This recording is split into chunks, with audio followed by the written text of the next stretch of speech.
Ladies and gentlemen, Binnall of America!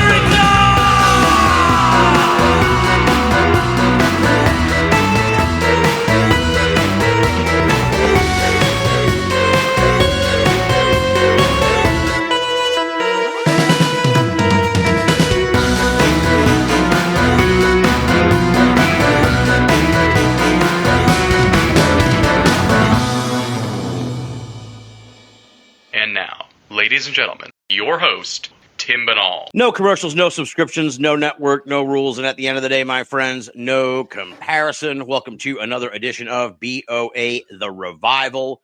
I was just joking with tonight's guest, Daniel Wise, before we went on the air. This is like my favorite kind of guest because all of a sudden Daniel started following me on Blue Sky on Thursday. And I look at his bio and it said, I wrote my dissertation on ghost hunting. And I'm like, what the fuck? That sounds amazing. So I immediately reached out to Daniel like at midnight that night and was like, dude, you want to come send me your dissertation? Let's come on the show and we'll talk about this. And I want to know more about this. This whole idea of someone running a dissertation on ghost hunting is fascinating to me. So the turnaround on this episode is insane. He sent it to me on Friday, and here we are on Tuesday night, and we're already taping the show. My favorite kind of guest. Quite a turnaround. I love this. We're already chatting. And he sent me the dissertation, 21st Century American Ghost Hunting, a Late Modern Enchantment, which his dissertation for his PhD in religious studies from the University of Virginia. So, and I'll be honest, folks, I read the dissertation. It was a little tough for me. I mean, look, I went to college. I went to Syracuse. I'm no slouch, but it's been a long time since I read an academic paper. And I'm like, oh, shit, I'm in over my head on this one. But I think I got the main points, and I'm looking forward to getting into it here with Daniel. And it's going to be a lot of fun, I think, because he's, as I was telling him before we got on the air, he's kind of cut from the same cloth I am. He's an observer of all this. He's not a ghost hunter. He's not a paranormal investigator. He's not necessarily even a paranormal enthusiast, but he's someone who took an interest in this ghost hunting from an outsider's perspective and then put together this amazing dissertation on the subject. So I'm looking forward to talking to him. Welcome to the show, Daniel. Thanks so much for making that leap of faith. I'm sure you're probably like, who is this dude who's trying to get me on his show like in like 3 days? I appreciate you coming on the program, man. It's going to be a fun chat, I think. Yeah, I'm excited. I'm excited about it. I love talking about this stuff. Absolutely, dude. I can tell. So we always start out when we bring in a new guest, the bio, the background. I'm particularly interested. As I said, I kind of stopped short there introducing you because I don't know, maybe you are a paranormal enthusiast. I mean, that's how it's led into it. But how do you wind up writing your PhD dissertation on ghost hunting? Yeah. All right. So when I tell people that I write that, I have a religious studies PhD and I wrote on ghost hunting, you have some people who are kind of like, well, I guess that makes sense. And other people who are like, how is that religion? Right. And I kind of understand that.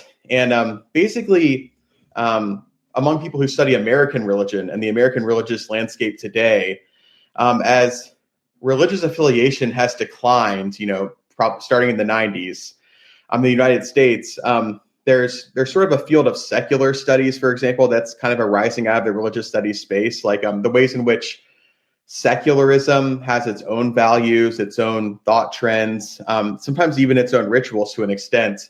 And that's kind of an extreme, more extreme example. But in general, a lot of scholars are looking at, what do people's spiritual lives look like when they no longer say, I'm a Lutheran, I'm a Methodist, or even I'm a Christian or I'm a Buddhist, right? If they just, and a lot of people, you probably heard the term spiritual.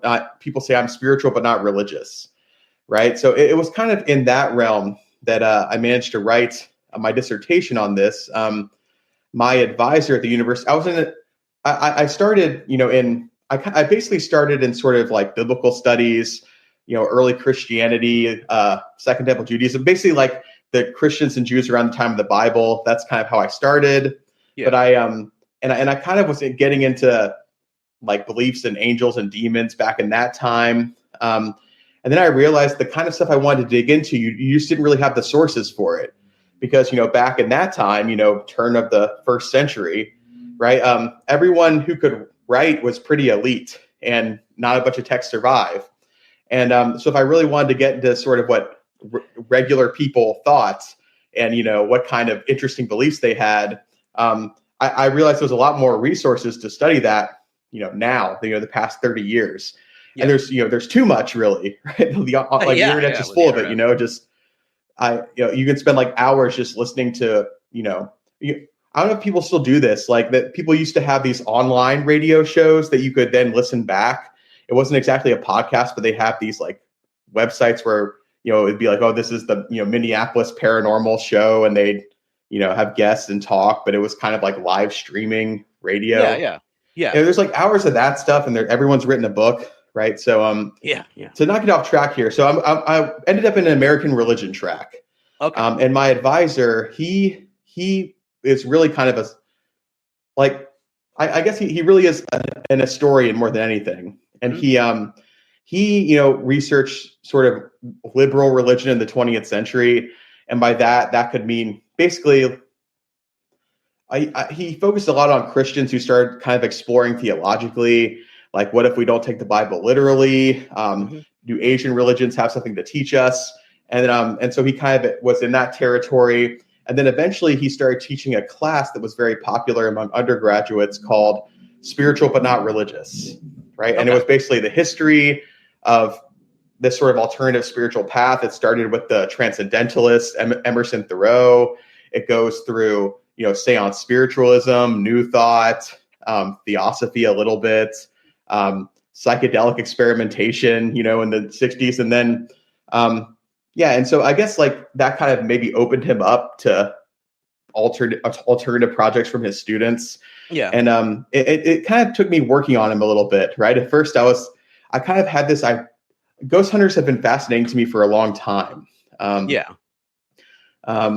So, I think I was like, whenever I interview a ghost hunter, they're like, oh, when I was a kid, I was super into this stuff. Right. And it's similar with me. I read, the books, and I saw you did an episode a couple weeks ago on, you were interviewing someone on spontaneous combustion, an expert on stuff.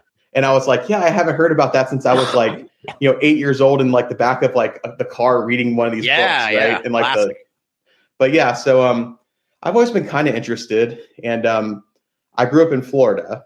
When I was in the 4th grade, my class went on a field trip to St. Augustine, Florida. And St. Augustine is famously haunted. If you have any ghost hunting subculture listeners, they'll know about the St. Augustine Lighthouse, for example. So we went, and my parents went along as chaperones, and my dad was like, this is a really cool place. We're going to stay the whole weekend, even after your class goes back. And that was when I was on my first, ghost tour. Thought it was awesome. Jump forward, I'm maybe 19. The summer that I was 19, we go to St. Augustine again when I'm back from college. And my dad has started kind of reading some stuff online about ghost hunting. So this would have been into it. Yeah, so this would have been around 2008, 2009. And of course, my dissertation, I mentioned how, ghost hunting as we know it today did exist before the reality show Ghost Hunters.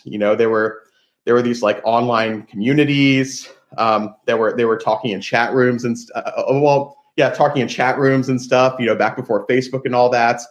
But so many people learned what paranormal investigating was, or at least what ghost hunting was, when they saw Jason Hawes and Grant Wilson in October 2004 when the show Ghost Hunters premiered on Sci-Fi Channel. Yep. So this is a few years after that. So my dad is, he's got the bug. Yeah, he's like, we're like in a cemetery in St. Augustine. He's taking pictures, and the ghost tour guides are like, maybe you'll get an orb. Back when everyone was into that. And this guy, I forget his name. He had this group called Lemur. It was LEMUR, and I can't even remember what it stood for. Sounds vaguely familiar. Yeah. Yeah, he was a. I feel bad for forgetting the guy's name. He's still kind of I feel like people would still recognize his name, but my dad contacts this guy online, and he refers him to someone in Florida. And so my dad kind of like starts, getting interested in this stuff a little bit. He's actually a Lutheran pastor, and he hooks up with this paranormal investigating team in Florida. And every once in a while, this team in Florida is like, hey, can you like be the pastor here? We might have something, not quite, maybe something a little dark. Can you step in? So he kind of did that a few times. Oh, wow. And I'm just like, And by this time, I'm kind of entering my PhD, and I'm like, this is fascinating. Like, there's just so many interesting things to say about ghost hunters when it comes to religion. Because most of the ghost hunters I end up interviewing, they all probably were raised Christian. Most of them are, and they kind of now they still kind of believe in God and stuff, but they want to pursue knowledge about the afterlife for themselves. I don't know if I've quite explained it, but basically, no, you've done great, man. It's Joshua Warren's the lemur guy. Yes, Joshua Warren. Yes, my dad was a big fan. I think he's still active, kicking around doing stuff. Joshua Warren. He was on the show back in the day. So. Oh, really? Okay, yeah. You want to impress your dad? You can tell him you were on the same show. They had Joshua Warren on. Man. This is a legit show. But yeah, so basically, I start talking to my advisor about it. He's like, well, why don't you do, maybe you can do like psychical research, like William James and all those folks at the turn of the 20th century, because in his mind, that's still history. That's far enough back, not too weird. Yeah. And then eventually, over time, we kind of, he eventually is just like, just write what you want. So yeah, I end up. Over the years, I had already been, kind of watching the TV shows, listening to some of those streaming radio shows. I spent a lot of time when Facebook was bigger, a lot of time in those Facebook groups. Then I ended up basically interviewing ghost hunters from all over the country on the phone. Went on, I guess, like maybe 6 or 7 ghost hunts myself. I'm sure a lot of your listeners have been on a lot more than that. But and then I basically wrote a dissertation about how ghost hunting, if we take ghost hunting as a model for understanding the types of spirituality people are looking for outside of traditional religion. Gotcha. Right? What is so appealing about ghost hunting? Well, that will tell us what people are looking for in sort of their spirit in the spiritual realm in the developing religious landscape. I hope that makes sense. It makes great sense. Now let's hone in on one word that's sort of the centerpiece in a way. And I have a feeling this is kind of like from your world of religious studies, enchantment. So he's saying 21st century American ghost hunting, a late modern enchantment. And I kind of picked up on it as I was reading it and kind of absorbed it into my vernacular or whatever. But it's like, it takes a little bit of time to kind of get a grip on what you mean by, or what is meant by enchantment. So like, what is this idea of enchantment? Yeah. Okay. So enchantment. When I talk about enchantment, I'm really kind of looking back to the beginning of the 20th century. This sociologist named Max Weber. He's a German guy, and he's a pioneering German sociologist. In the first decade or two of the 20th century, he kind of really helped define the modern field of sociology. And what he was really interested in was thinking about modernity. And by modernity, he basically meant, the way the world is developing to be focused around scientific knowledge, rational ways of doing things, more bureaucracy. Basically, the idea that the growing idea that eventually there will be no more mystery in the world, right? If we apply reason and science, eventually everything is knowable, right? Even if we don't know it right now, in principle, everything is knowable, right? And he used the example of like, maybe you're riding on a trolley car. Maybe you don't know how trolleys work or how the electric lines work, but you can have faith that someone knows, right? And that you could know if you put your mind to it. Weber said that one of the effects of modernity, of modernization, was that over time, mystery and magic and the supernatural were going to be pushed out of people's lives. They were going to care about it less and less, and there'd just be less room for it in the world.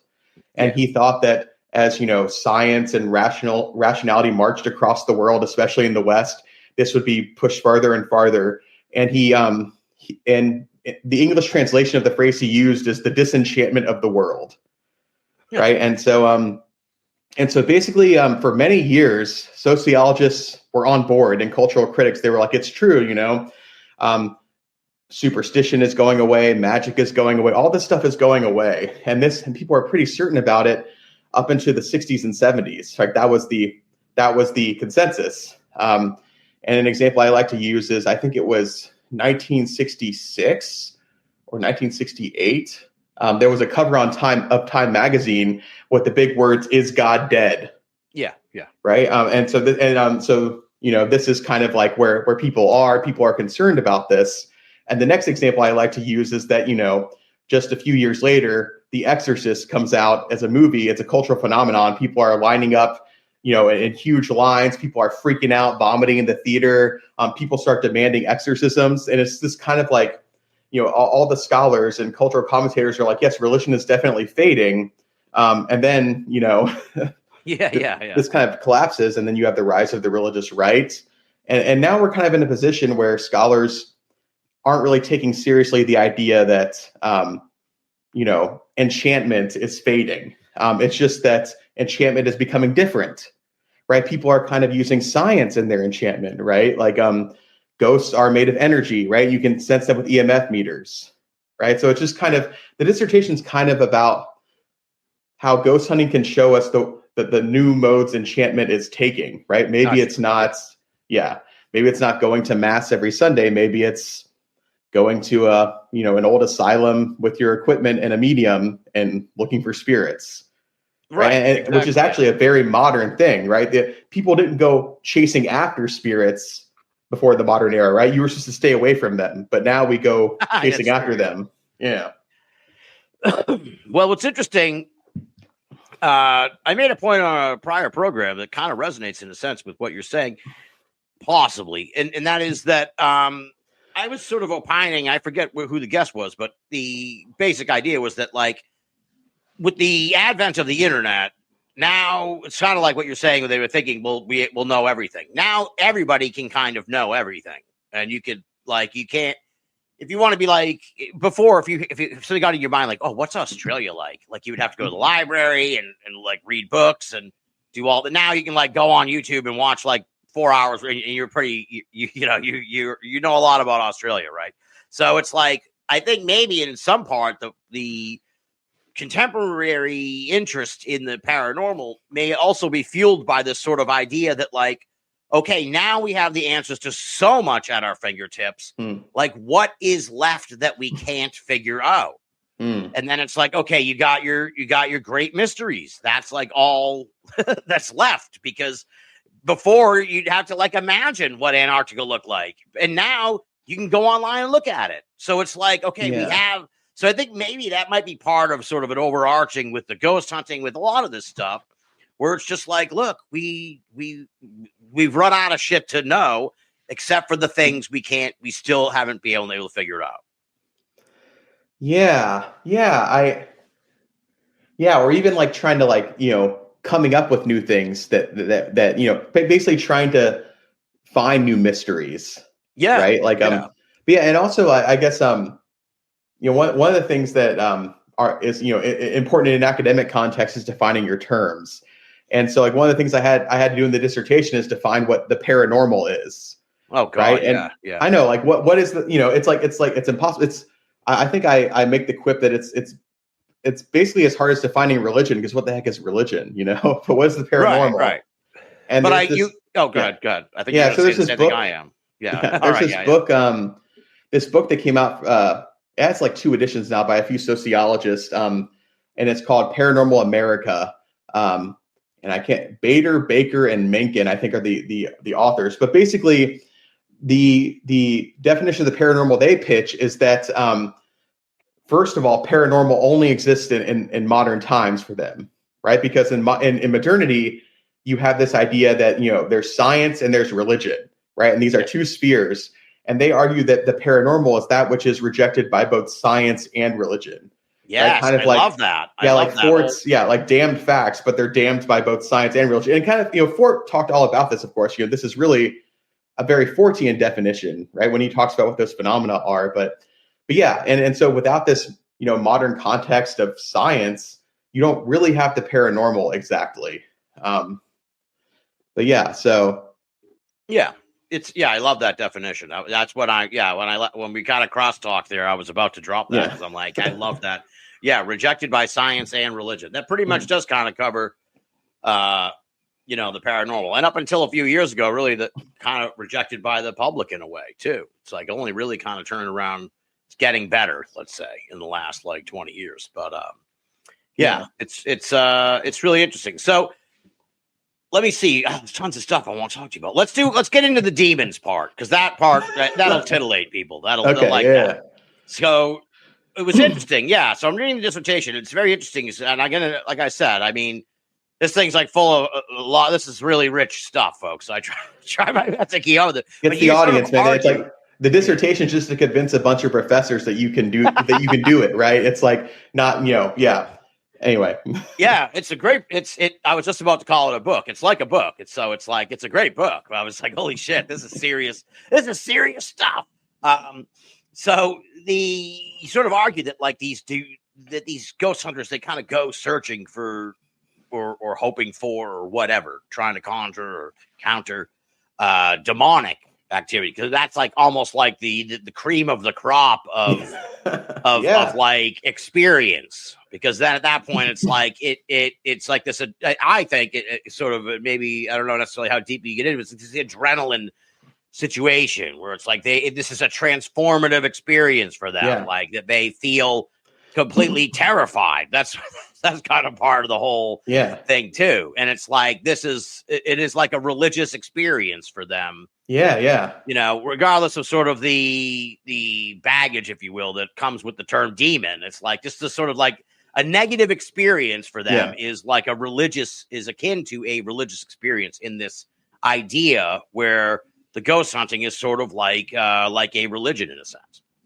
Yeah, exactly. So it was, I kind of with the demon chapter, and then I also wrote, and I turned it into an article, which a buddy of mine says is also kind of difficult to read unless you're really in the weeds with this stuff. But yeah, so what I'm trying to make sense of is, if you talk to most ghost hunters you talk to, if you mention the demonic, they'll be like, well, it's a terrible thing. You should never wish to contact the demonic. This is serious and it's very rare. And you just don't want to get messed up with that stuff. It's only these, these young bucks, these naive young people who want to go in and see a demon. It's terrible to witness. And yet, like, so many of the episodes of ghost hunting shows are about demonic hauntings, right? Yeah. It's like, that's the good stuff.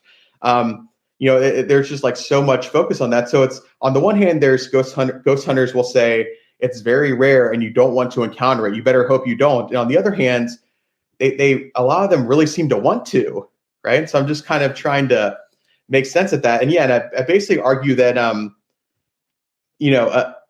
encountering a demon, people describe encountering a demon or a demonic haunting as terrifying, but I think that deep down they also, it's like really awesome for them in a sense. And that's because, first of all, it's the intense rush of it. Like I quote some people talking about how it's just like, it's something you've never felt before. But also, like, what does it tell you about the universe if demons exist is kind of the thing. And you find this in The Exorcist, right? In The Exorcist, Father Karras is like, he's a trained psychiatrist and also a Jesuit, and he's struggling with his faith, kind of like the modern condition, right? Is there any meaning? Is there anything beyond this life? Is there anything, right? And Father Karras, he encounters a possessed child, and he has no doubt anymore, right? There's no explaining this away. And then he ends up, spoiler alert, he ends up killing himself to get rid of the demon. And that's bad. But also it's like, he finally knew, right? He finally had the assurance if there's something this evil, then there must be a force for good, right? And there's something beyond this life. And I think that people really kind of get that out of experiencing demons. And people have said that, they say it. I quote John Zaffis's book. And John Zaffis is, he's one of these people who were in the Ed and Lorraine Warren circle, and he had a show called Haunted Collector back in the day. And he's still like, kind of like on he's a big name in demonology. Definitely. And when he's describing his upbringing, he's like, I was raised Catholic in the 70s, and we all rejected stuff. But when I experience this demonic stuff, I know that the picture of the world they're telling me is true. So I guess I think that there is an attraction to the demonic, partly for thrills and partly because people find it really meaningful. It's almost like the flip side of a mystical experience, right? A mystical vision of, hell or something, you know? Yeah. Like a reverse Marian apparition kind of situation. Yeah. Well, I can also see too where it would be like, I mean, I don't know what these demonic experiences are like. Thank God, right? No pun intended. But it's like also, it's like when you're ghost hunting, there's an ambiguity to a lot of this stuff where it's like, okay, the thing went off with the with the cold and the thing, and the EMF went there, and the ghost box. Like, okay, was it a coincidence or whatever? And it's like with the demon stuff.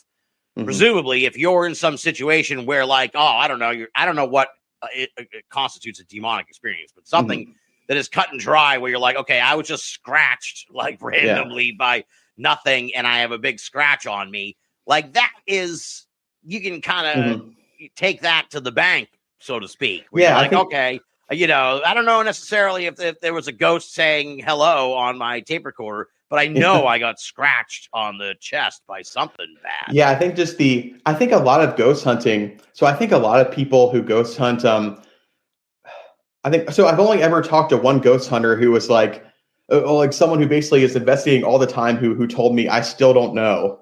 Yeah. Or I still haven't found evidence that convinces me. I've only talked to one ghost hunter like that. And all the rest, like, I think they're more likely to be really true believers. But on the other hand, I think they're still always looking for more proof, right? They need more certainty.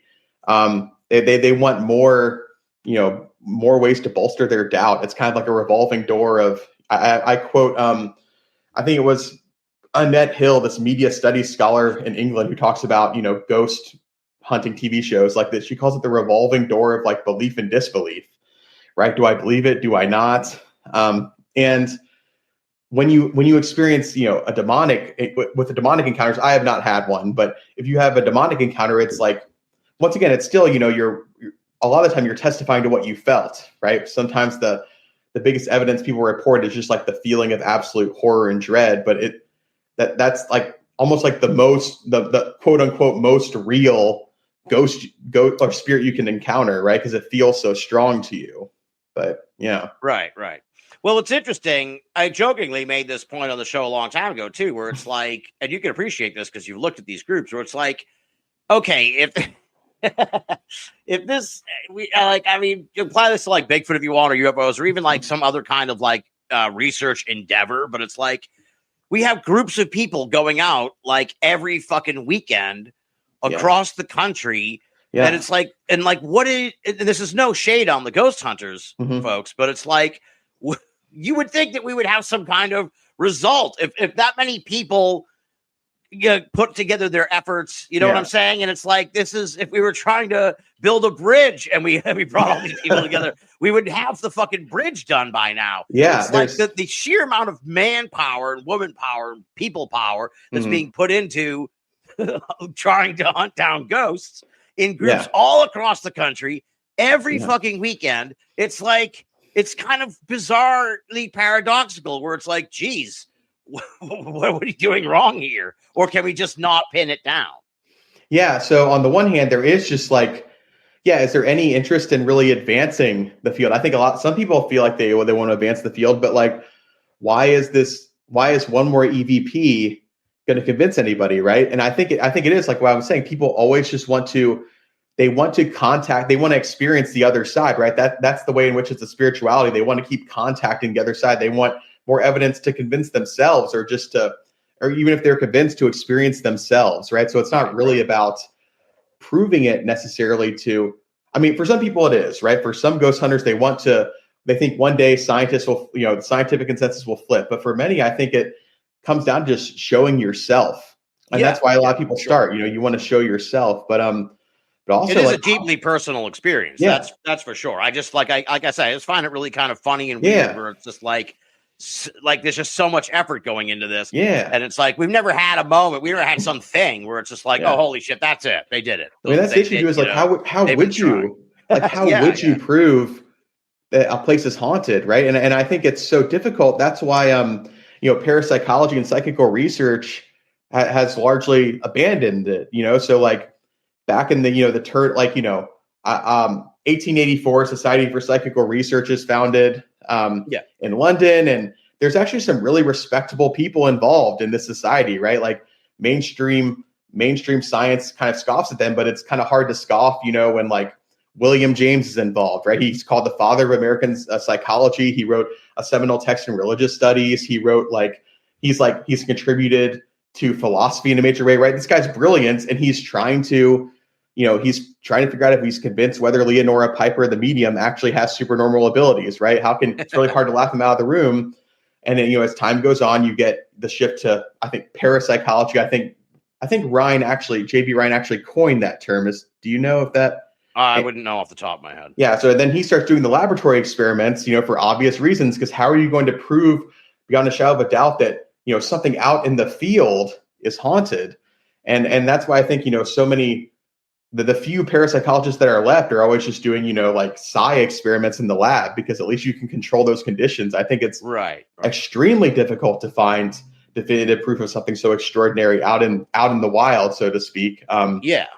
But yeah, so I think that's a good point. And even and it's a good question, like if it really is about advancing knowledge, it doesn't seem to, I feel like a lot of the ideas that ghost hunters have now, like Frederick Myers, one of the greats of the Society for Psychic Research, already had those ideas, over 100 years ago. But so it's a fair question, but I think for a lot of people, it is just, they want to experience it themselves. And in that sense, it's a very spiritual endeavor. Yeah, absolutely. Like I said, very personal sort of thing. It is, it definitely is that way. And I really liked your exploration of how ghost hunting is like cloaked in sort of like a mask of science, let's say, scientism, as you call it, which term, I guess, that I had never really explored. But it's like, it's masquerading as science, or it's adopting the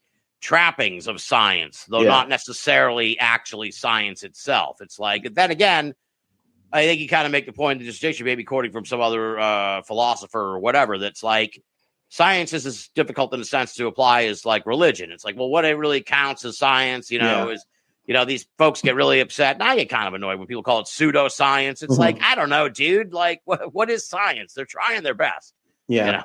So as far as, I think on a personal level, I think that what a lot of ghost hunters are doing, it's not science. And the funny thing is, some of them even say that. And I think I quote some of them. They're like, well, we're not exactly doing science, because we don't really have the right controls or whatever. But yeah, as far as, the dissertation, though, I specifically avoid using pseudoscience. And I just make the point that if you got together, if you did like a random sample of, research scientists at universities and said, is this science, that, they would overwhelmingly say no. Right. So, but it's very important to these ghost hunters for it to be, or at least for them to feel it's at least rigorous in a scientific way.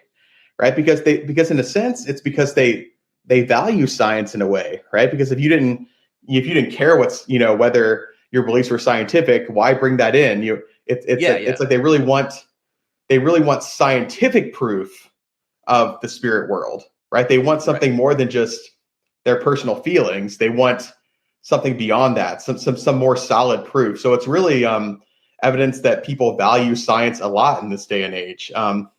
Misuse it all the time, more or less. But yeah, science is very important to a lot of people's spirituality now. It's and in some ways they've enchanted science in new ways, right? Like Curlian photography, right? It's like that's kind of like an enchanted science, Yeah, absolutely. Yeah.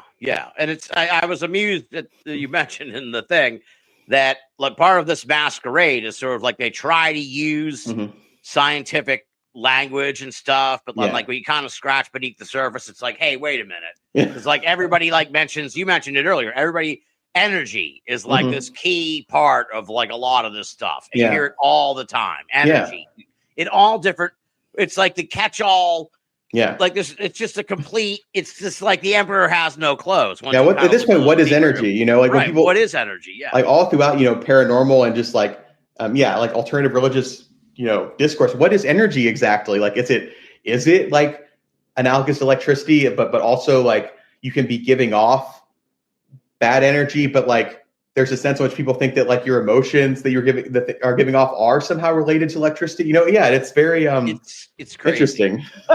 yeah, dude. It's like super vague. So Yeah. you can really apply it to everything. So then now when I hear it, it's gonna be like when you're looking for like a blue Volkswagen. Every time I listen to someone who mentions, they're gonna be like, well, you see, the energy is like, hold on, what kind of fucking energy do you mean? Like, what energy do you mean? You can't just say energy. That doesn't just make it. Yeah, it's it's like what is.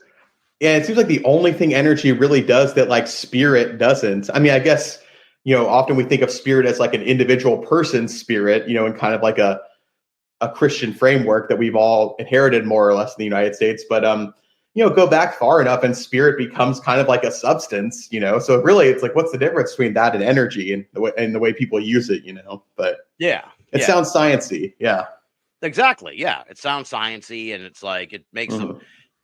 Yeah, I've noticed that too. These ghost groups sort of skirt the line between like they call themselves they'll be like we're scientific ghost hunters, but they're not really.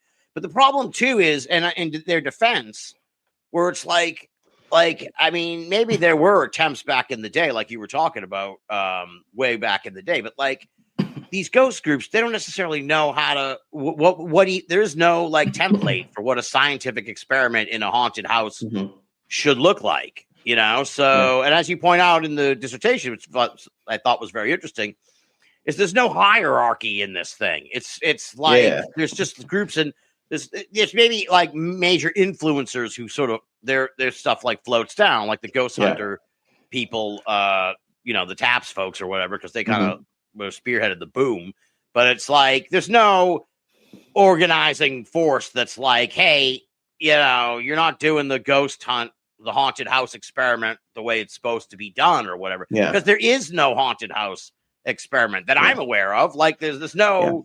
I mean, people have done some interesting things, I think, but it's just hard to, because like some of the stuff, like there are some researchers in the 70s who basically try to like scientifically use mediums, which is interesting. Because first of all, then you have to accept the premise of a medium, but they would do experiments like they would basically find a real, like a place that people really alleged was haunted, and they draw a map of it, and they'd basically have a control group, and you'd be like, okay, if you were going to imagine this floor plan was haunted, where would you say the ghosts should probably pop up? Just like, you know, basically using the popular images of ghosts. And what how would they manifest themselves, and then have like a medium go through and mark his or her impressions themselves on the same map and kind of compare whether they were closer to the reported haunting, the actual reports of the haunting, compare that to like the control group and what the mediums found. And you know, this kind of stuff is kind of like maybe a little more interesting, but once again, you can see why, that's not going to, an article like that's not going to make it into Nature, you know? Yeah. But there's like other things you could do, but it's kind of like not as fun, you know? And right. That's true. I mean, the only thing I would even like consider would be like an immersive experience, like a Jane Goodall thing where you're like, I'm just going to move into a haunted house and have the cameras go 24/7, and I'll stay there for like 5 years if I, who knows? But well, Harry Price would be the closest you could do. Harry Price did something like that with Borley Rectory. Harry Price is kind of one of the famous early ghost hunters, probably like one of the first people to be called a ghost hunter specifically. He was like active in like the 1920s to the 1940s in England. And he basically like rented out this haunted area, and basically like he got all these people to stay the night, and they had to make sure to like seal off all entrances and basically rigorously record things that happened and mark it down. And it's like, well, that's kind of interesting, but it's kind of too bad we haven't advanced since then, really. But and as far as Harry Price goes, there's some good evidence that he, was a showman, and maybe it might have gotten into some fraud, but also sometimes seemed to really be interested in scientifically investigating. So, I don't know what to do with that, but yeah, just an example of, people have kind of given it a go, but it's just not getting anywhere. Yeah. Right. There's no hierarchical, like I said, there's no like university that's like, okay, we're going to try this and then see what happens or whatever. So yeah. It would be interesting. Yeah. Well, with Harry Price, you wouldn't have all the. We have advanced the technology house. That might be something worth trying. I have a feeling someone probably already has tried this, but put cameras all over and stay for a long time. But yeah, most and of the time there's it's these people visiting once a weekend. Yeah, and if you look at what evidence people have, it's always just like weird video anomalies or like sound. And it's like I think EMFs just like there's so many props. There's so much trouble with EMFs.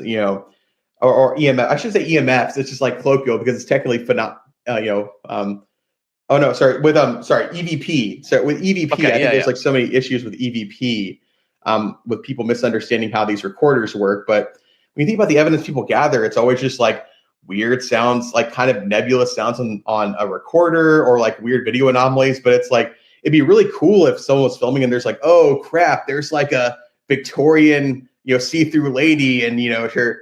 She's like bleeding from the neck, but that's not what people capture, Yeah. Well, I think also, not to get too deep in the paranormal weeds in a sense, but it's like I kind of do come from the school of thought in a sense where it's like the ultimate instrument is the person. Yeah. So it's like I could be looking at that Victorian apparition lady and it wouldn't show up on the thing because somehow it's an interface between me and whatever this thing is. And it's like, I see it.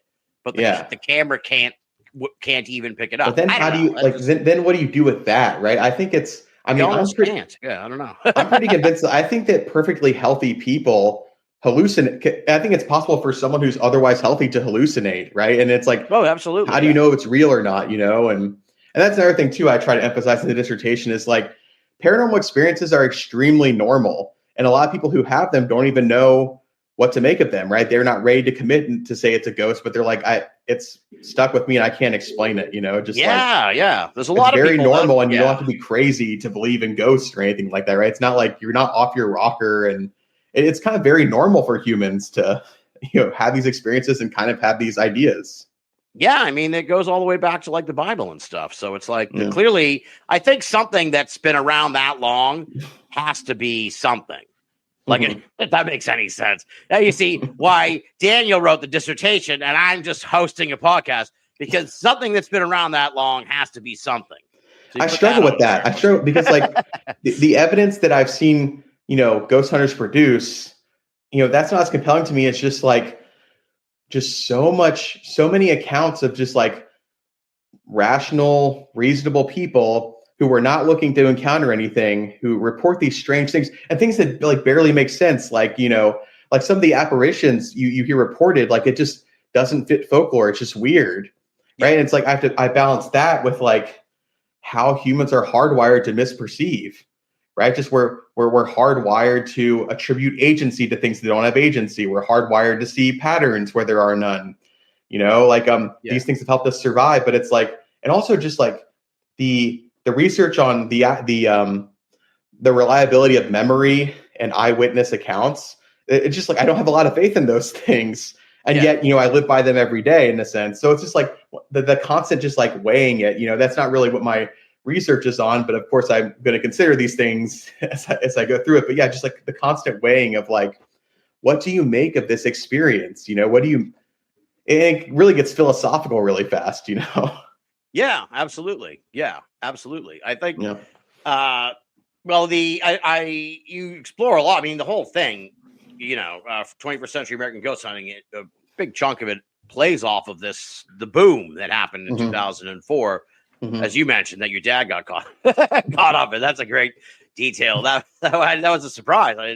That wasn't in the dissertation. That would have been a great little side story.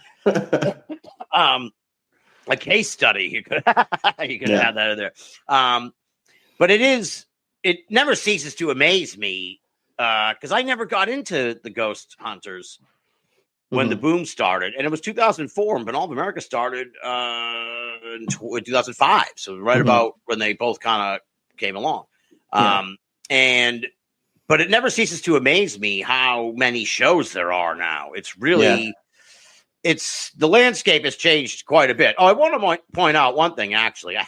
This is almost sociological, but you mentioned it in the paper, and I was like, well, I've mentioned this a million times on the show, that the ghost hunting groups are predominantly white.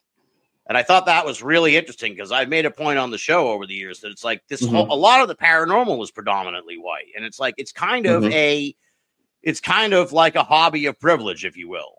It's like, it's a very sort of middle-class, white, suburban sort of audience in a sense, who are like, they have the disposable income and they're not worried about being oppressed for any number of reasons. They're the privileged folks. So they have the luxury of being like, hey, I wonder if there's aliens.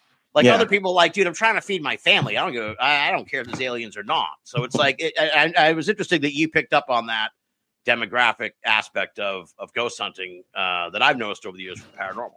Yeah, it's and this is kind of, it's not like I did an official survey, but it's just, I think that's generally the case, and maybe things are changing. And what's interesting, so one thing that's interesting is, so I use the example of Ghost Brothers, the show that came out, right, and it's like every ghost hunting show after the first few needed like a hook of some sort, right? And the hook of this was like, and the hook of this was like they're ghost hunters and they're black, right? And that's like enough, it's unusual enough that they thought people would watch the show, and it's interesting, I think in the first episode they're investigating a plantation, right, and kind of like bringing lived experience into the idea of like what there's so many in the South, so many tales of abuse of enslaved people and the ghosts that come from it, right? Absolutely. But also I remember once I talked to this guy. I think it was only over email. I don't know if I remember if I talked to him on the phone, and he was basically talking about how like he thought his haunting was not being taken seriously because he was black. Oh wow! Really? It was one of the few cases that like I think Zach Bagans went in was like, this is a hoax, and I was like, tough luck, man. Like Zach Bagans doesn't think anything's a hoax, probably. No offense, Zach Bagans, interesting guy. I mean, the most successful ghost hunting show that anyway. But yeah, so he was very upset about this, and he said that he basically sent me a link to this Eddie Murphy sketch from probably the 80s where it was talking about how like why are he basically the bit's basically why are white people so into hauntings and stuff, if a black family's house is haunted, they're out of there, right? And except he tells it in a funny way.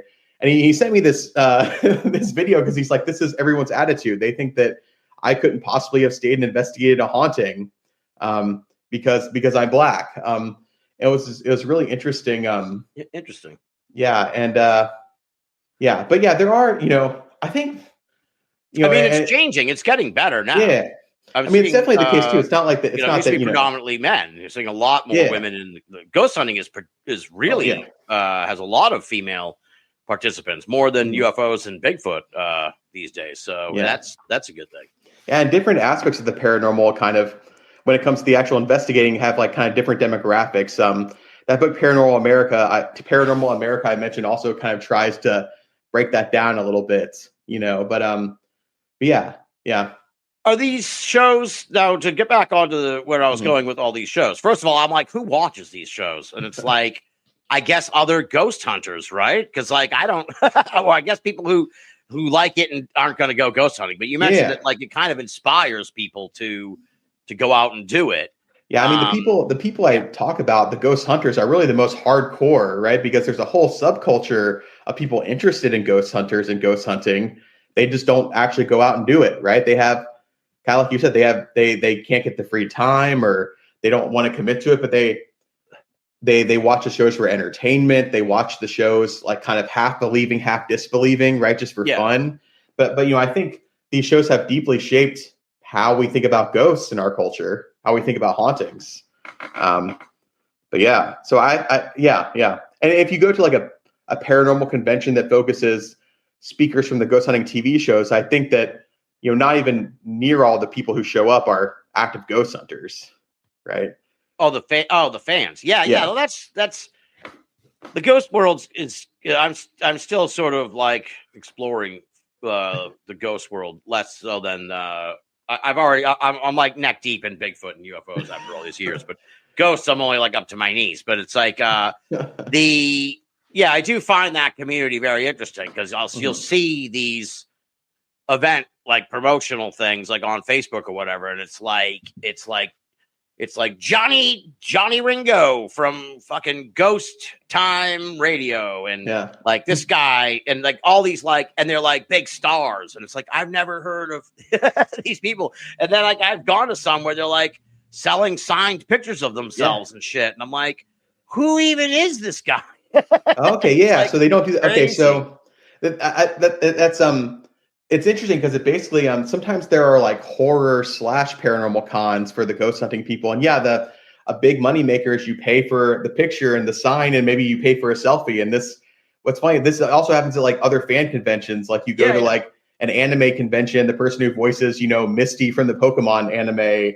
Wrestling conventions, you see them all the time. Yeah, so it is similar to that. I think some of these people make a lot of their income this way. Yeah. Oh yeah, for sure. It's just crazy to me. Yeah, they're like huge stars, but within this subculture, where it's like if you're not in the subculture, you're like, I have no idea who, Wendy Jones is, but apparently she's been on, Travel Channel's Ghost Road Trip for 8 years. It's like what? And Zach Bagans never shows up to these little cons because he's like famous enough that like other people know about him, so he doesn't have to show up, right? But there you go. Yeah. Well, it's interesting too. You mentioned that the direct quote from the dissertation: "In as much as paranormal reality programming claims to represent reality, it strives to portray an American landscape that is absolutely enchanted."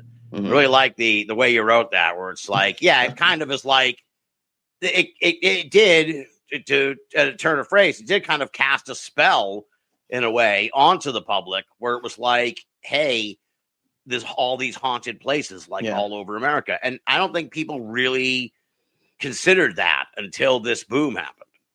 Yeah, maybe. I mean, I think there's always been there definitely is, I think there's always been kind of like a thriving subculture in the paranormal, but it is more out in the open, like you say, especially with all the television shows. But that part of the dissertation, I think I really liked watching These Woods Are Haunted and the shows like that. Man, I just love that stuff. I love the idea that there's something in the woods, and I was like, I bet I can work that into the dissertation. It is. It's just like I'm basically talking about how this media creates a scenario where people are like, I'm not in the quote unquote iron cage of modernity. That's another Weber kind of phrase. He talked about the iron cage of modernity. And they're like, I'm not in the iron cage. There's all kinds of mysteries. There's like all kinds of strange stuff in the woods, and there's, the haunted places, right? The world still is magical, right? There's still stuff that, you can't box me in and tell me this is how the world works and I have to believe it. There's all this stuff out there, Yeah, absolutely. Yeah. It's funny. One of the things that amused me too about the thing is about the dissertation is you're talking about the ghost hunting groups. I find ghost hunting groups kind of hilarious in a way, because like they all fill this template, and they all kind of look the same, and they all have the same kind of just deal essentially. And now it's like they form. They're like a fucking, I don't know, they're like a baby being born. They like form in the little tiny thing. Then they just grow, and they're like, now we're on Instagram and TikTok, and join our Facebook group and go to our many links page so you can get all the different places. It's like, wow, they just bloom. And they disappear just as quick. Yes, then they shrivel up and die. Yes. It's like when I'm trying to contact people, it's like I used I think there's the site's paranormalsocieties.net, and there's like all these listings, and it's just like I eventually got to the point where I was like, okay, like I had like all these ways I had to judge, like, okay, do I think this group is defunct or not before I actually try to reach out to the contact, trying to gauge just by looking, because they appear, they disappear. There's like so many people who've been into it who just aren't into it anymore, but maybe will be again. Yeah. Yeah, it's very Wild West. It's very odd. And what made me amused too was like you're mentioning I'm sort of a sucker for aesthetic, and you kind of talk about the influence of horror and fiction on ghost hunting, and you mentioned that the websites, despite the fact that these ghost groups, they want to seem scientific more often than not, they, though paradoxically, adopt this like creepy ass aesthetic that's like, blood or like scary and Halloweeny, And it's like, it's a real interesting paradox of sort of directions here, identities, if you will, for these groups. Yeah, it is. It's just like absolutely. And gosh, I know I was about to say something. Oh, okay. So as far as the interaction between paranormal culture and media, I just want to this book wasn't out when I wrote my dissertation, but there's this book called The Exorcist Effect, which I suggest people read it. It's awesome, and it is written by a friend of mine. Okay, but all right. He's a professor at Texas State. But this guy Joseph Laycock and his friend Eric Harrelson. But anyway, the reason I mentioned this book is because it really expands on things that I only kind of touch on in the media part. But basically, they talk about, it's called The Exorcist Effect because it's about how just like I said, so they talk about how Rosemary's Baby, The Exorcist, and The Omen come out, and it starts influencing what people really believe about ghosts, and then that causes more movies, right? So I think it goes through The Exorcist and all those movies, then it goes into Ed and Lorraine Warren and Malachi Martin, then it goes into the Conjuring series and all this stuff. But it's I think they really hit the nail on the head there with that book. But yeah, it's really interesting stuff. Yeah. Do you think, to sort of tie it in a sense back to the enchantment and the religiousness and everything, do you foresee a time? I mean, look, people can interpret their world how they want. I feel like we're going through some hard times. Okay. Other people maybe listening may think we're going through good times. Yeah. I think we're going through some hard times. And do you think if the hard times get harder, let's say World War III breaks out, right? Do you think there'll be an ebb away sort of from that enchantment, spiritualism, filling the religious void with the sort of off-kilter stuff, if you will, and sort of more of a movement back to organized religion? Yeah. As people are like, all right, fuck all those ghosts and shit. We got to get serious. We got to get back in touch with Jesus, because, we'll figure out the ghost stuff later. We got to make it through World War III. We're going to church on Sunday. We're not going to the Trans-Allegheny Lunatic Asylum. We got to get right with God. So, but do you think that might be something that could happen, or do you think it's sort of the horses out of the barn, if you will, and sort of this thing's always going to be a big, sort of a side religion, if you will?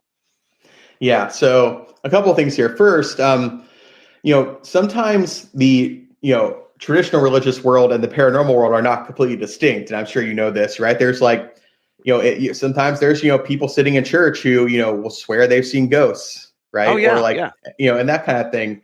So though there is there sometimes there often is kind of a distinction there, but I guess what I think about is so the history of seance spiritualism, right? So it starts up in the 1840s, and then it gets a big boom during and after the Civil War. That caused people to lean more into contacting spirits. And then later, after World War I, there was another boom. So there is a sense in which the paranormal stuff can be pushed forward as well. As far as, so another thing I'll mention too is sort of the height of religious attendance and church going in the United States was probably the 40s through the 60s. So I guess that is kind of you think of that as kind of a time of crisis, right? In the wake of the war and the beginning of the Cold War. But at the same time, the economy was booming, right? This was an amazing time to be a young person trying to make their way in the world. So I'm not sure what I make of that. And then, of course, around the time of the Vietnam War, that's when you get all this more religious experimentation. And then, I mentioned before, affiliation really begins to decline significantly in the 90s. And you're like, well, what was so stressful about But yeah, maybe that goes to your point, right? It wasn't so stressful. And one more thing I'll mention, one more piece of data I'll throw out there is, religious affiliation had been kind of on the rise since the 90s. It really picked up during the 2000s, but since the pandemic, it seems to have stabilized. Yeah. Like for the past maybe 5 years, there hasn't really been an increase in disaffiliation. So maybe that's getting more toward your point. Why did people stop saying, sorry, what was I say? Why are there fewer people saying, I don't want to be this religion or that religion anymore? Yeah. So basically I think it's really hard to say. But I mean, it's all speculation, really. But go ahead. As far as the horse out of the barn, there's this idea, a culture. I don't know if you've heard that term before. I believe so. Yeah. Like a culture, sure and some people call it the cultic milieu, but a culture is I think the term was coined by I feel really guilty for forgetting the guy's name. Anyway, he's an English scholar, a British scholar, but he basically talks about how sort of the paranormal kind of creates this kind of like subcultural resource for coming up with new religious ideas. And as certain ideas fade, they go back into this pool and more get drawn out. And you've probably seen this, like the same ideas and same ideas feed groups that, arise and fade away over and over time. And I just think as people look for more religious resources, as if the horse is out of the barn and they look for more religious resources when they want to grab onto something, there's just this, this big old vat of Fortean and paranormal and all this other stuff and new age phenomena that they can just like draw on these ideas and create something for themselves over time. I think hopefully that made sense, but in general, it made perfect sense. Yeah, no, I was going to say I have a tendency, and forgive me, but I have a tendency just to ramble and then sort of make 8 different points and then go, what do you think of that? So that's kind of my style I've developed over the years, for good or bad. Now, one thing I would suggest is completely off page or off book, but if you ever, you do this for a while, you're ever kind of like looking for another area to explore, take a look at the flat earth movement and religion. The connection between these two is insane. It's like the whole thing is richly wedded with religious undertones and people zealotry. Some scholars are getting into that more. If there's like, I think there's even like I don't know, like some kind of like companion to conspiracy theories or whatever. But yeah, it's because it is just like, it just connects, right? One day you're thinking about ghosts and then you end up thinking about lizard people. And then it's, the Illuminati and the flat earth, right? It's like, there is not everyone's into everything, but some people, they kind of, there is kind of an exchange going, as I'm sure you've noticed. But yeah, absolutely, yeah. But take a look at that sometime if you want. It's really there was like a big time. I don't know what sort of religious studies you do, but yeah, there was a big time like preacher guy who like essentially ran a theocracy town in Illinois called Zion around the turn of the century, and he was the preacher and owner of the whole town, and everyone in the town was in the church, and they all lived under a flat Earth doctrine. Yeah, so it's crazy. It's a great story. Zion, Illinois is the town. Okay, yeah. America tends to do that. Yeah. Do you find? So this thing picked up, have you kind of tracked this? I know you're not sort of like, I know you're a religious scholar. You're not really like a sort of sociologist per se. I don't know. But like maybe, do you think ghost hunting is more popular or less popular than it was? Did it peak at some point and kind of come down? Because for a while I was like, oh, okay, that was, it seems like it's kind of out of the, the fad has kind of faded a little bit. But, I look around and a lot of these, researchers, if you want to call them that, officially ghost hunters, they stuck around. So I mean, there's tons of groups still, but it's like it's just kind of now it's like roller derby. Yeah. So sidebar for a question you didn't really ask, but you kind of hinted at is what is religious studies, and it is kind of like just like a discipline where historians and sociologists and cultural studies people all get together and talk about religion, right? So it is kind of like a mix of all that stuff. But as far as I feel like ghost hunting maybe isn't at its peak anymore. I feel like maybe, I don't know, like I feel like maybe by like 2014 things were dying down again. And I feel like ghost hunters I've talked to have mentioned this as well. And I feel like it's probably going to come back again, right? It's just going to be up and down. But yeah, there's definitely still a thriving subculture. Right, Ghost Adventures has still not gone off the air. They're still coming up with new shows every once in a while. Of course, Halloween now is a bigger season to like push these things, but new stuff is still coming out. But I think that maybe there isn't we're not at the peak of the craze anymore. I think it's probably right. I don't know how I would. I don't have an official way of measuring that. It's really just me, taking the temperature, with what I see. Yeah, but yeah. I think that's probably right. I think that's maybe like not. It does seem like a lot more of the stuff on like Travel Channel or Discovery Plus on the paranormal was leaning more into maybe high strangeness, maybe a little bit more UFO and Bigfoot types or cryptid type stuff. I think that maybe people are getting more into that now. But yeah, I think it's cyclical. But yeah, I think probably the it's not as hot as it was, for that decade.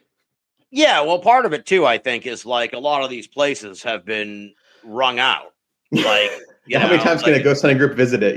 Yeah, it's like, every show has to do a stop at this place or that place, and it's like, if you're a fan of this stuff, unless you really like the personalities, you might be like, oh, I've seen Trans-Allegheny. Like, I've already seen like 3 shows on that. I don't want to, I'm all set with Randy and Tucker going there because I've seen it already. It is interesting. I don't know how closely you follow this. Well, 2 things. One, I was sort of told, I think Amanda Paulson mentioned this. She's got her finger on the pulse of this the ghost world and its emerging, its evolvingness. One thing was that, like, now there is sort of the demonic thing seems to have sprung out from the poo in a sense, where it's like, it feels like for lack of a better term, like the ghost hunting world, like it's like they needed to take it up a notch, in part because and this leads to a second part of my question, forgive me, which is that, and I think you point this out, I know you point this out in the dissertation, that it used to be you wanted to be on TV. That was that was what everybody, that was like back, like I said, I came in around 2005. So I remember, like, that was, you want to tar someone. You want to slam someone. You're like, you're just trying to get a TV show. That was like what you said if you really wanted to discredit someone. Yeah. And now it's changed where it's like, there is a cachet in that world, as you mentioned, that it's like, okay, I'm on Discovery America. That's, that's channel 482. What channel are you on? And it's like, you don't need to be on channel 482. Uh-oh. Did my internet go out? Oh, there we go. All right, lost you there for a minute. Can you hear me? Yeah, you froze. Okay, I can hear you. Right. You can go on YouTube and be your own, ghost adventures show. And so the long story short, have you noticed this evolution from cable TV to YouTube, coupled with, we got to bring in demons because we got to up the ante because we have no controls, right? There's no one from Travel Channel going, hey, maybe enough with the fucking demons. And B, the demons, everybody wants to see the demons. So it's like, look, we can do a Trans-Allegheny again, or we can do a demon thing. And everyone wants the demon to get our YouTube hits up.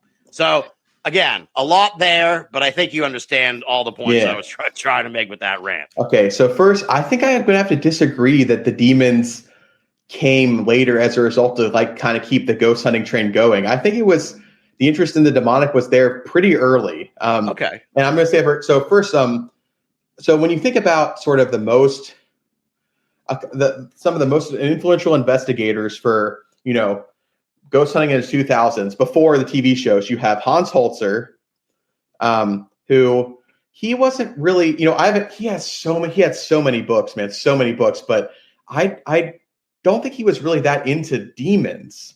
I don't even know if he really believed in demons. He might have said different things, but I don't even think he even really believed in demons. It was more kind of, it was very much kind of like the, psychic, go into the light, and like almost like kind of like a spiritualist cosmology, right? Like, spirits are going to ascend higher and higher in the spirit world, right? But then also you had Ed and Lorraine Warren, who, starting about when The Exorcist came out, leaned really heavy into the demon thing. And a lot of the people who came into the ghost hunting scene were kind of in those circles. Like Jason Hawes from Ghost Hunters had connections with them. The very first episode of Ghost Hunters, they have a demonologist on there, even though it's not really demonic haunting, who like kind of does a blessing. And so I think what's the show I'm thinking of? Paranormal State was one of the earlier shows about the ghost hunting group. And I think like the first episode or the second was already about a demonic haunting. So I think that's always kind of been there. So I wouldn't say that, but as far as because the television is just like the television gravy train is just kind of petering out. I mean, not really, but you don't have as many shows as anymore. Like some of the big names, oversaturation in a way too. And some of the big names can still get stuff. So I think there's that's, and there now YouTube is easier than ever. But yeah, I think some of the longtime investigators, like there's people who were like, like kind of like young people, like, I don't know, junior investigators on the ghost hunters team in 2004 who are still in the game. And they like, I think some of those people kind of want to move on, right? They want to like do other things. They still want to explore, but they want to go deeper. And an example I'm thinking of now is Katrina Weidman, who, she's had various shows. She was on Paranormal Lockdown, and then she was on Portal to Hell, or Portals to Hell, I think. I can't remember what's more. And she was with Jack Osborne, Ozzy's son. Oh, wow. Yeah, he's big and now though she's on YouTube. He is big into that. Yeah, now she's on YouTube, and she has a YouTube channel where she investigates with a friend of hers and people she wants to work with.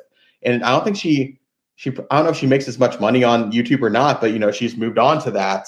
And on the other hand, like ghost hunting YouTube seems kind of different than the ghost hunting TV shows to an extent. Like it's almost like some of the biggest YouTube channels have like distilled to like the core of what some people wanted to see from the ghost hunting shows. And it's just like, like clickbait where this guy's like, oh, this ghost like, blew my mind when it, moons me, it's just like all this, like this stuff. The big channel. So it's kind of like a different thing. It's kind of just the straight up kind of like spectacle. Yes. Yeah. You're absolutely right. Yeah. But yeah, it shows like kind of what people, kind of like the TikTokification of, the paranormal on some of these. Yes. But yeah, I think but it's tough because it's like, there are these people so passionate about, exploring the paranormal, but it's like, how do you make a living off of that? I mean, I'm still trying to figure out how to make a living off of having a PhD where I, research ghost hunters, right? But it's like, how do you, I think that was another reason people wanted to be on TV. It's like, it's not, yes, you had an influence by being on the shows, but also it's like, you were the ones who made it a career, Right. Yeah. I think just like already, when ghost hunting shows were getting big on TV, it was like basic cable was like, just a number of years where it started, basic cable became subsumed with streaming, and Discovery Plus has a lot of streaming ghost hunting stuff. But yeah, it's the media landscape is changing, and the media landscape has been so central to how the ghost hunting subculture has functioned. So yeah, it'd be interesting to see what's going to happen over time here. Yeah, it is. It's interesting because Ghost. There's only a handful of like sort of types of shows that are still viable on cable. It seems. Yeah, a lot of them have. There are now like streaming shows. Like Peacock had an LGBTQ ghost hunting show. Like you were saying, it's like every niche has a show, and that was just Kesha on Peacock. Had one. It was like moved over. Yeah, Kesha had one. Kesha had a ghost hunting show. Yeah, and now they've collected all the ghost hunting shows on Discovery Plus. So I think it's, that's another reason. I think it's probably cheaper to put them on there now, so that could keep some going. But yeah, I think a lot of it's just the market saturation, and it's like how many ghost hunting shows do we need? What's the new gimmick? Which it might be one reason why you're going more into like like other aspects of more into the Fortean side, maybe that's what you would call it. Looking at this stuff. Yeah, I mean, if you were going to draw a line, maybe too, I was thinking when you were talking about sort of the peak, I think the takeoff of the UFO phenomenon in 2017, the reemergence of that, bumped Ghost down to the next level, where it was like now everyone's kind of like, oh. And I could imagine there's probably people, you don't really see a lot of crossover, but I do think there is some where people were probably kind of like what you were saying, in a sense where it's like, look, we've been doing the ghost thing for like 10 years. Let's try, everyone's talking about UFOs. Let's go try and conjure a UFO or whatever. Yeah. So, and more ideas about like, it's almost like it's like, is it one phenomenon, right? All these things are they one phenomenon. Like, I think there's been more exploration of that. Maybe just because people have been like kicking around the ghost thing for so long, they're like, let's go deeper into this or whatever. Yeah. It would be interesting. Yeah. Where you talk to, you say you talk to 28 ghost hunters from around the country over the phone. I'm sure you talked I forgot about the number, but yeah, there we go. There you go. I take good notes. Of the people you talked to, was there, just generally, was there anything that came out of these conversations that you found particularly surprising, that really kind of took you aback, or memorable, or, something from these interviews, looking back, you're like, oh, I remember the one thing that really, or one of the things that really kind of stood out to me was whatever. I know I'm kind of putting you on the spot. You can even mention trends or whatever, just anything you kind of picked up. Yeah, I'm thinking about this. I mean, interviews. I don't think anything surprised me that, because by that time I'd just been spending so long and listening to the internet radio shows and podcasts reading the books and being on Facebook or something. But it's also been a while, since I took those interviews. Yeah. But I'm trying to think if there's anything that was too. This is not really what you're looking for. No, it's all right. There wasn't a guy who was like, "Hey, my wife tried to hire someone to kill me," kind of thing. There was. Okay, you know what? Okay, so two things. First, there was a call I made where I was contacting this guy in East Texas, and he had the most mumbly, thick British accent that I couldn't really understand, but I thought it would be rude to hang up. So I just kind of pretended to listen along until I could hang up after 10 minutes. But anyway, okay. So there was a guy, and maybe he'll listen to this. I'm not going to say his name, but when I was living in Connecticut briefly, and I met this guy locally, and he took me around this this Italian restaurant that was supposed to have a haunted area, and he took me all around that. And then some time passed, and he's like, "Hey, I actually have a haunted museum now. Do you want to come take a look at it?" Oh, that's awesome. And so I generally didn't meet up with people alone. I always had someone come with me.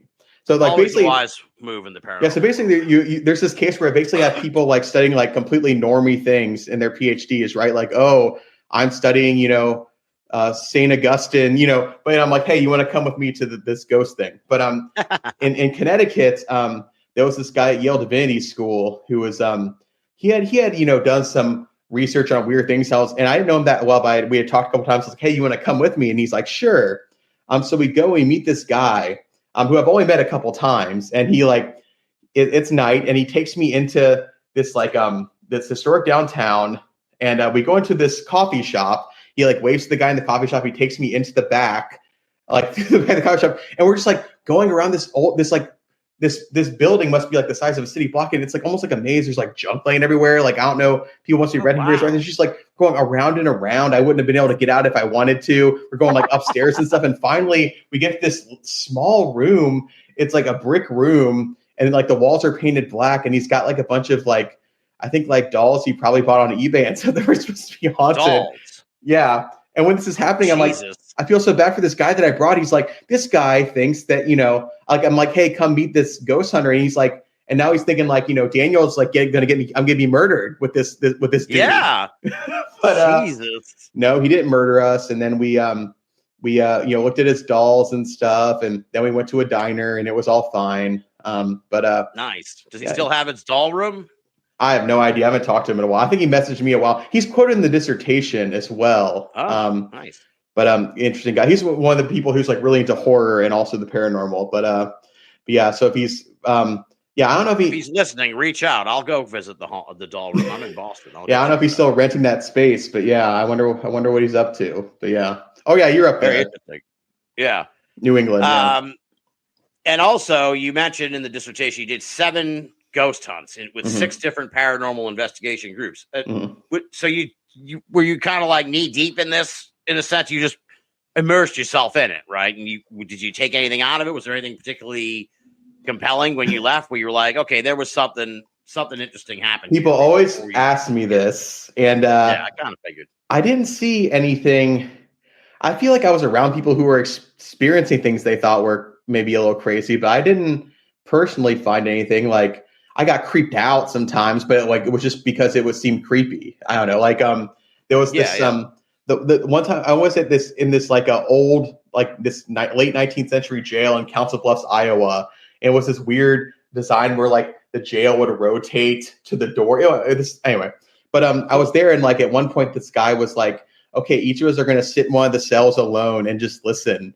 And I was kind of creeped out, so I kind of messed around on my phone. So I guess I'm just some asshole who wasn't allowing myself to experience the spirits. I don't know, but I was just that's creepy. And then that same investigation, he was there's this room on the top floor where the warden used to live, and there's like this place where they're storing papers now, and I swear if you go in there with this camera, you will experience something. So me and my buddy Joe, who was living up there, we go into this room alone, and we're just like in the dark with this night vision camera, like asking questions out of the dark, and nothing happened, I don't think, but it was kind of creepy. Yeah, that happens to me. I've done one serious ghost, well, 3. I've done 3. So, but I always have this like feeling of imposter syndrome. Like I'm not meant to be here. Like I'm not necessarily skeptical of the ghost, but it's just I'm like agnostic of the ghost, and it's like, okay, this is throwing off the mojo of the whole experience, where it's like, okay, I'm not meant to be in this place. I don't know. Maybe if I do more of them, eventually I'll be like, I'm a real ghost hunter. Yeah, it's interesting because it's like I am a ghost agnostic. That's what I would say. I think some people would say that I'm just like, some people would say like find me unreasonably skeptical maybe. But I think I'm agnostic because it's just like, it's not like I'm a materialist. I don't think it's like, oh, the only things that exist are matter and energy, so their ghosts can't exist. It's nothing about that. It's nothing about like, it doesn't bother me the idea that ghosts could exist. I'm just like, so skeptical of really like just like how much we can trust human experience around these things, I guess. It's not the principle of ghosts that I'm skeptical of. It's just, the capacity of humans to know a lot about this stuff, I guess.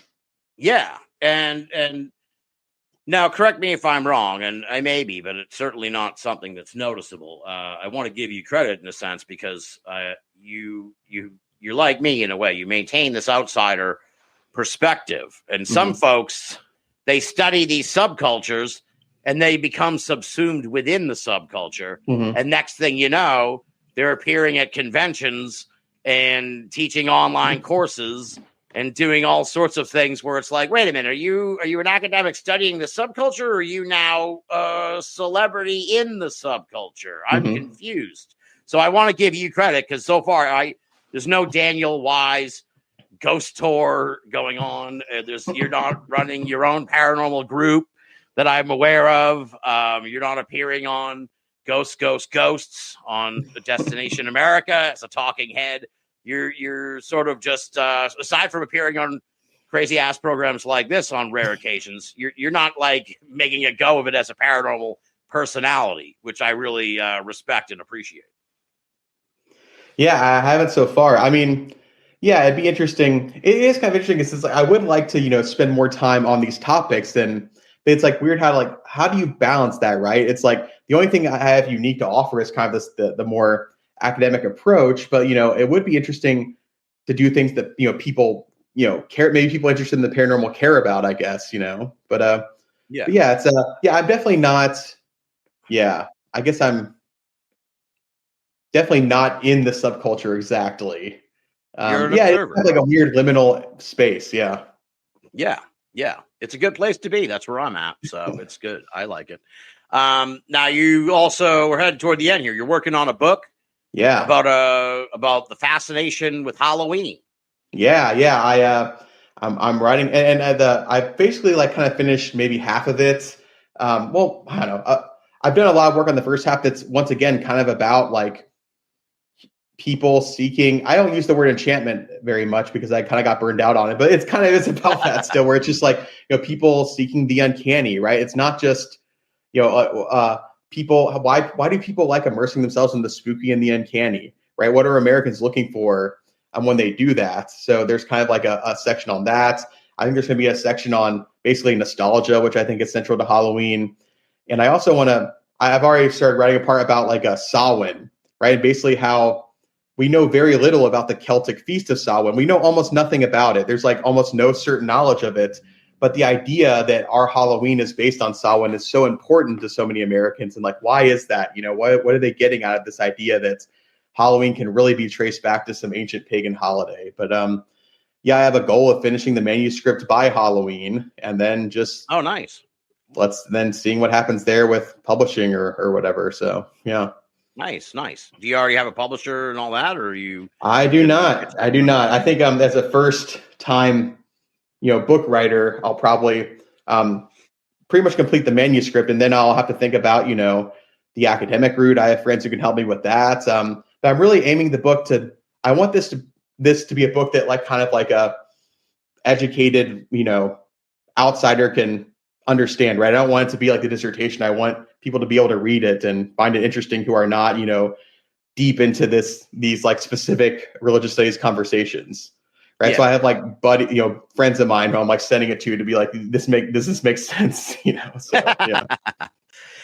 Well, it is really, I'll read the book for sure. I'm really interested in that sort of thing. And everyone's kind of noticed that it's like the Halloween candy's coming out earlier and the decorations are coming out earlier and earlier, like every year now. And it's like, Halloween, like people go fucking crazy on October 1st. Like my social media at least, because I'm kind of September 1st now pretty much, but yeah. Yes, yeah. After when the Labor pumpkin Day, spice latte comes out, Exactly. It starts then, and then it's like the whole month of October, and then and now and more adults getting into it. It's not just children, but so kind of tracking that, and kind of it's really Sorry, it's interesting. Yeah.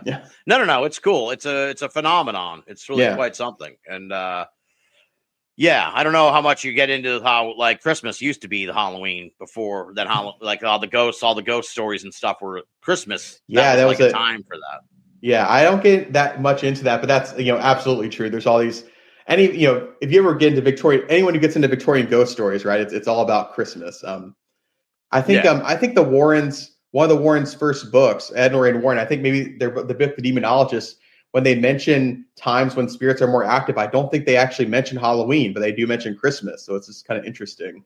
I might be wrong about that, but I just remember someone leaving Halloween out, and I was kind of surprised. But yeah.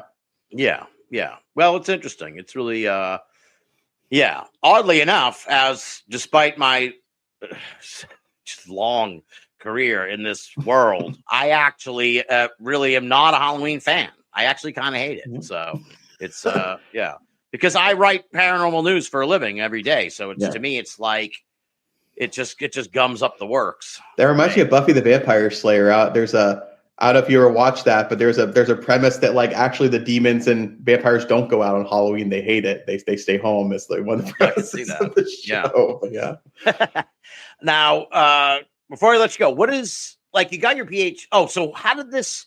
Okay, so you write the dissertation, and then you present it to what, like a board of academics or whatever. Yeah. So there was, I guess, 4 professors, including my advisor. So basically, I went through drafts. I had my advisor look at them. He said, this is good to go. I sent it out. I actually sent it out October of 2020 because I was like, you guys can have some fun, right? It's around Halloween. You can read this ghost thing. And then the next month they're supposed to have read it. Who knows if these people on committees read the whole dissertation. But and I defended it over Zoom during the pandemic, and they're like, all right, you fulfilled it, and you get, congratulations, Dr. Wise. They'll say something like that at the end, and that was that.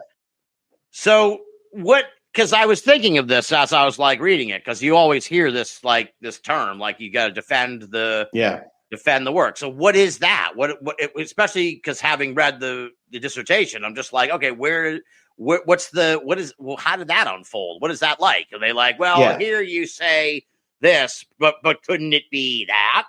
Kind of. So it's like hopefully the people on your committee are like experts more or less in various things. Most of the people were religious studies. The one outside reader, sometimes you have to have an outside reader from another department, was actually an American studies guy who studied like a lot of pop culture. His thing was actually rock music in the 20th century, but it's like, we'll plug him in there because he kind of is a cultural history guy of the period. But they basically will have read it. They will have written down questions. They will, kind of pull out weaknesses in the argument. If there's, if they feel like I'm not painting the picture correctly according to, the methodological problems. If there's, I'm not quite fitting things in historically. Often kind of give tips about how it could be improved, because some people make the dissertation into a book. Right.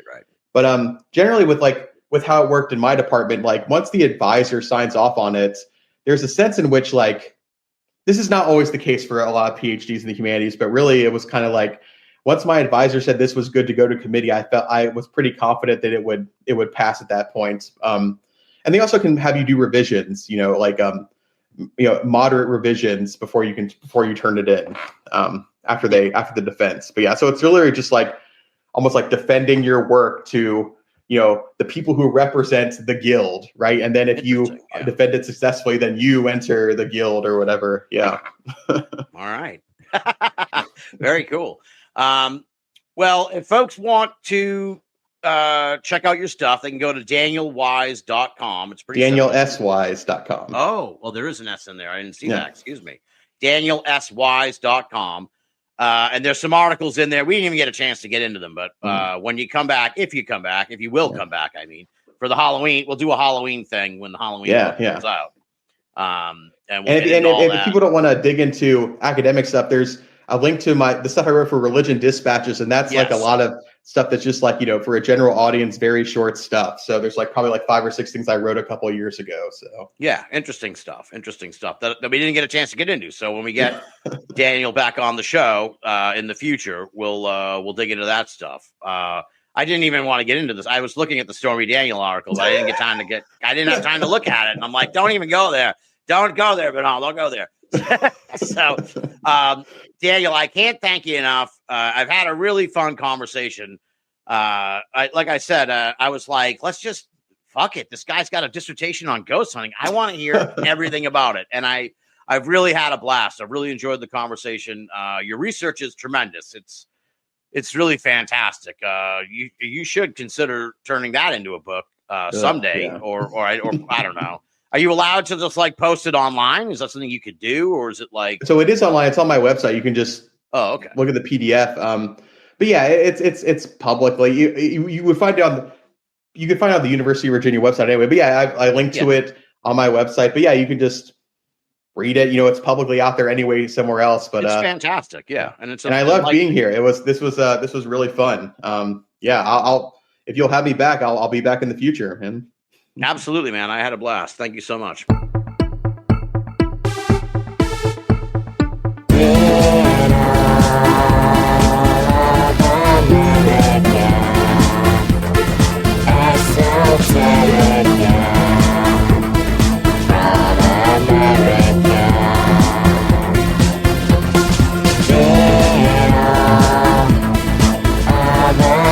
America.